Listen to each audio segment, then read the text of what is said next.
కలిసి కట్టిస్తున్నాం. మూసేసిన అన్న క్యాంటీన్ తెరిచి ప్రారంభించింది మన ప్రభుత్వం. ఉచితంగా మనం 3 గ్యాస్ సిలిండర్లు ఇస్తానని హామీ ఇచ్చాం, అది కూడా అమలు చేసింది మన ప్రభుత్వం. ఇది మనం బలంగా చెప్పుకోవాల్సిన అవసరం ఉంది. చేసిన పనులు మనందరం కలిసికట్టుగా ముందరికెళ్ళి చెప్పుకోవాల్సిన అవసరం మనందరి పైన ఉంది.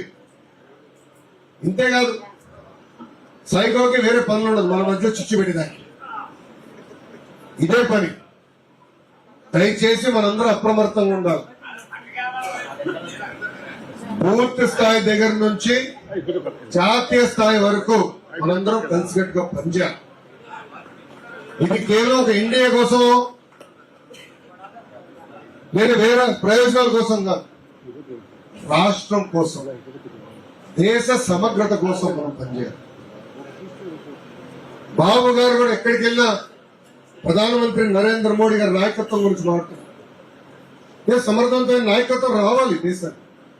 దేశాన్ని మనం ముందరు తీసుకెళ్ళాలి. 2047కి భారతదేశానికి స్వాతంత్రం వచ్చి 100 సంవత్సరాలు అవుతుంది. డెవలప్డ్ దేశంగా మనం నిలబడాలనేది అటు ప్రధానమంత్రి నరేంద్ర మోడీ గారిది, ఇక్కడ మన ముఖ్యమంత్రి చంద్రబాబు నాయుడు గారి కళ. ఇది సాధించాలంటే కలిసికట్టుగా పనిచేయాలా. ఏమైనా ఇబ్బందులు ఉంటే వచ్చి నాకు చెప్పండి, నేనన్నా మిమ్మల్ని కన్విన్స్ చేస్తా, మీరన్నా నన్ను కన్విన్స్ చేయాలి. అంతేగాని మిస్ ఫైర్లు, క్రాస్ ఫైర్లు, విడాకులు అవుట్ ఆఫ్ క్వశ్చన్.